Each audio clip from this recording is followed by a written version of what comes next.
Keselowski. Coming outside also. Keselowski to the outside of Johnson for the race lead. All clear. Jeff Gordon may have a flat tire.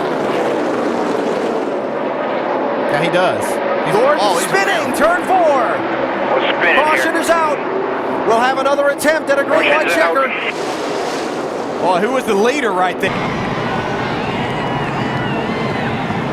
See Jeff Gordon probably not very happy with the 2 car there, maybe. They have a talk with him. I believe he wants to have a conversation and have it right now.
Brad is a little beat up, spitting some blood out, and I see blood around your forehead. Your chin, Brad, what is your take on what happened with Jeff Gordon? You know, we're just racing for the win, and I didn't wreck him, just raced him hard, and he left the hole, and you know, everything you watch in racing, you leave a hole, you're supposed to tow for it, and it closed back up, we made contact. You know, I don't want to ruin anyone's day. Wanted to win the race, and that was our opportunity, and just didn't come together. Brad, we know that you're fierce on the racetrack, but we're seeing this bubbling over race after race now. Do you think that this is a fair way to deal with things on track? Well, I mean, I don't see, you know, I've been through a lot of rivalries, and I got a little blood on me right now, and, you know, I've been roughed up and put in the grandstands and wrecked and done all that stuff. And I'm still here fighting. It's not going to change the way I race. Race with 100% intensity and go for the win, and that's what our fans deserve in NASCAR. Do you think that NASCAR should let this be settled between you guys and stay out of it at this point? You know, I'm too close to the fire to make those decisions, but I do know that it's my job to race 100%, and that's what I did today. Didn't wreck anyone, but I certainly race hard, and that's nothing to be ashamed of. Thanks, Brad, for your time. We'll try to catch up with Jeff Gordon, get his side. Let's go to Doc. Yeah, we are with Jeff down here, and Rick Hendry coming up to give Jeff a hug and talk to his driver. He knows how disappointed Jeff is, given the fact that Jeff, take us through, first of all, take us through the final restart there in the contact. Yeah, you know, I mean, we were sitting there on a little bit older tires. Yeah, I spun the tires a little bit, but I got a pretty decent start. You know, and we went down into one, and I just wanted to get the outside of the 48, and out of nowhere, I just got slammed with the 2, and it cut my left rear tire. And he's just a dipshit, you know. I mean, the way he races, I don't know how he's ever won a championship, and I'm just sick and tired. I mean, that's why everybody's fighting him and running him down, and, you know, your emotions are high. That was a huge, huge race for us. We had the car, we had the position. So proud of my team, and I'm proud of Jimmy Johnson for winning that race, not letting that little, you know what, win that race. Oh my gosh. The conflict with Brad on pit road. You came out, you pulled on the pit road to talk to him. Tell us about what the conversation was and what happened. There wasn't any conversation. You can't have a conversation with him. I mean, you know, he beats his own drum, gets himself in this position himself, and he's got to pay the consequences. And, you know, I'm going to race him the same way he races me, but that kind of stuff's just uncalled for, and I'm not going to stand for it. This is heading into one. It's David Gilliland in front of him.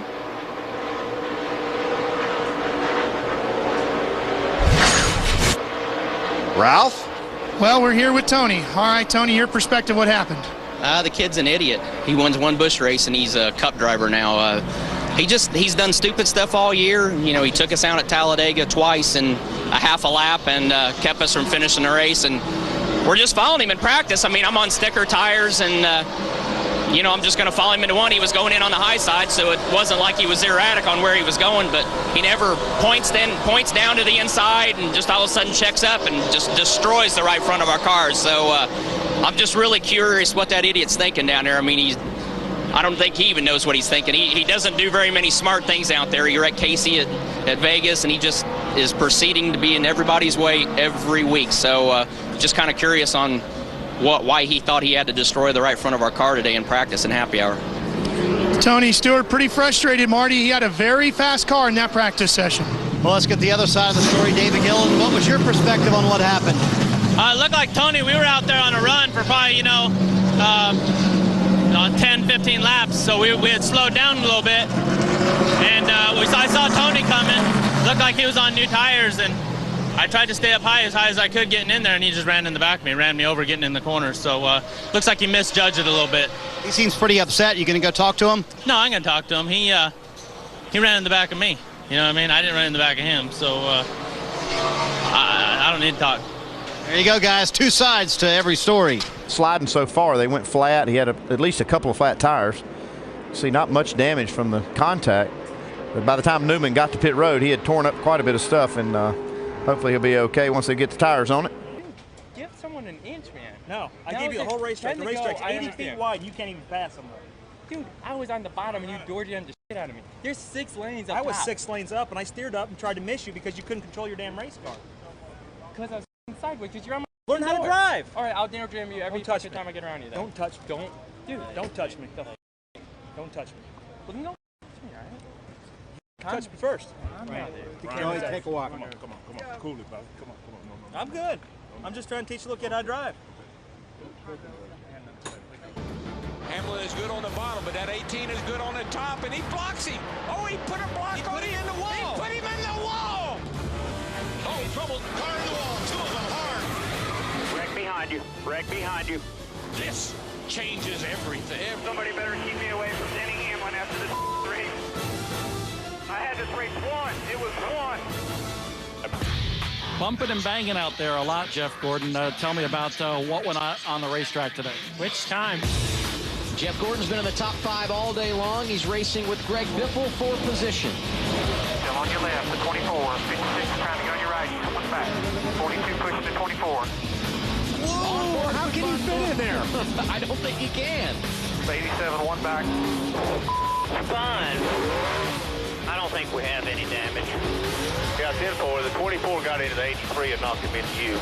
I mean, we might as well come in now and see what we got to do here. Trouble in turn 11. Martin Truex Jr. goes around on the front bumper of Jeff Gordon. Gordon had to get hard on the binders because he was being pressured by Juan Pablo Montoya. What a big disappointment for Martin Truex Jr., who was having a great afternoon. How the hell did he think he was going to dive bomb you like that? Apparently he had the 42 shoving him in the ass. I don't give a shit. I'm going to wreck them both. Seriously, I'm going to wreck them. Bye-bye, Jeff and Juan. I apologize to him. I out to this stupid 42. He's about to piss me off. I really feel bad about what I did to Martin. You know that I'm going to give him a call. I know it's probably not going to do any good. If that was me, and my decision was either get past, lose one spot, or wreck the guy in front of me, I would have lost the spot. That's the difference. That's why I'm here. That's why he's not. Sadler gets into the back end of Boyer for the second time this afternoon. Grid has spun. Oh, the 24. That's simple. You've been doing that to everybody all day. You make sure Clint knows the 24 dumped me. Boy, Jeff's on a mission today. He really is, man. Gordon just took us out, just completely took us out. And I feel sorry for Clint because he's trying to make the chase, and I was inside of him, and I tried to hold on to him, but I've never blocked him or raced him hard in my life. I've always given take with him, but that changed as a day. Outside 24. Outside 24. The 2 and the 24 are going at it right here. Sharp elbows for Jeff Gordon today. I think I got a flat right front. I'm not sure. All clear. I do have a flat right front. Gotta come to you guys. Jeff Gordon clobbered us.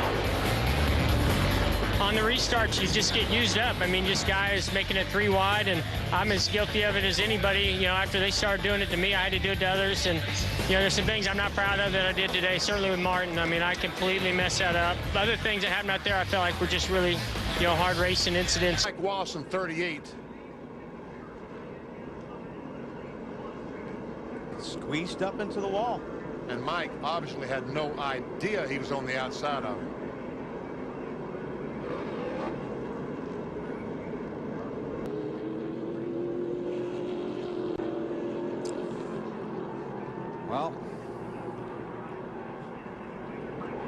Well, he didn't throw the helmet, but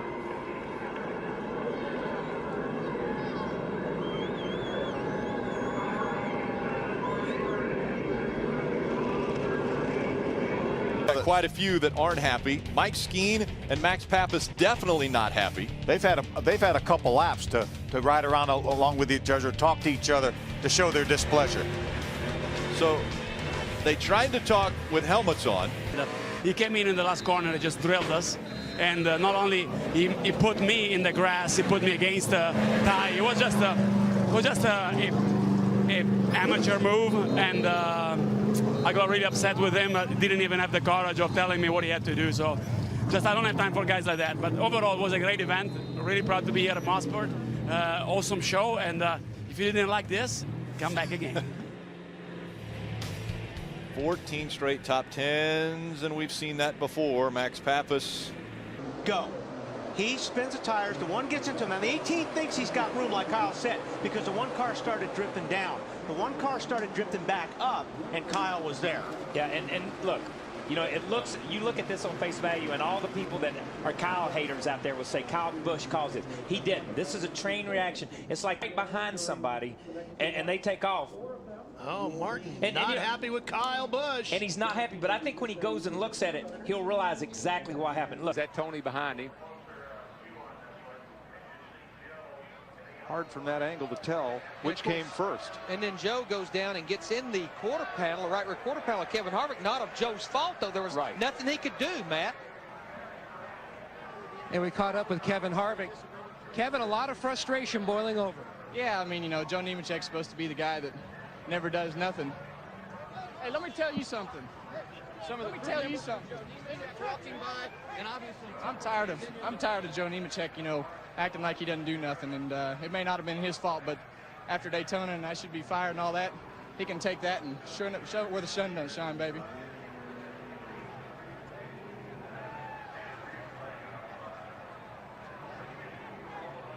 Was hit by Stewart, or whether there was contact that precipitated the spin. But the result, 9 or so cars are pretty badly damaged. Pretty smart guys. They don't take their helmets off till they get through kind of growling at each other. What happens to Sadler here? Oh, there he goes. Looks like he got in just way too high. And that's what I saw. When I looked up, he was high already on the outside going around, looked like. Don't think he got any help. Was it? Oh, you don't need Fox Next for that. Man, that was almost a direct hit. Sadler not happy with Ryan Newman. In the black car, they're racing for the win. Carl said he may have come down just a bit. Brad held his line to keep from going over the yellow line. Ryan Newman gets wrecked, and Edwards flies into the fence.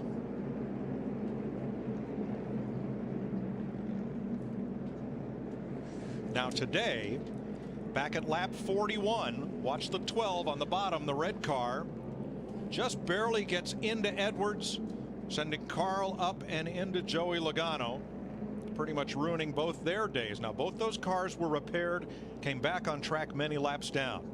But here, with just a handful of laps to go, Edwards and Keselowski get together again.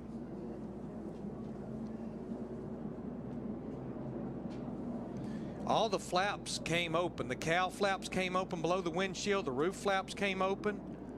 I think if you just, you know, we didn't know this, had no way of knowing this until these cars started getting airborne. Watch on the caution lap. Denny Hamlin in the 20. Ooh, whoa. You think he was trying to warm his tires up? Didn't see him out there? Kind of think something crazy. That's crazy right there. 83 looking out for his teammate. Not going to take it. Going to go up there and let Denny Hamlin know that he didn't appreciate that little tap on his car. And all of a sudden, they're mixing it up down in the pits there. Boy, Keselowski's team is mad at the 20 team for swerving into him. A lot of heat right there. Tony Uri Sr. down there. Somebody's going to punch somebody. NASCAR officials trying to get in between these two teams.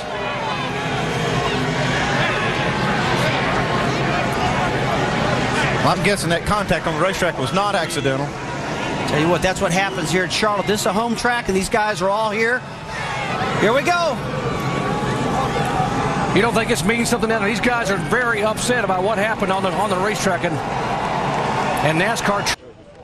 He had problems earlier, and then look here, as the caution was thrown, he and Trevor Bayne not agreeing on the way things were going on the track. The back of him here. Boots him. Biffle in the safety car. Yikes. Here we go. And this is Kevin Harvick going after Greg Biffle.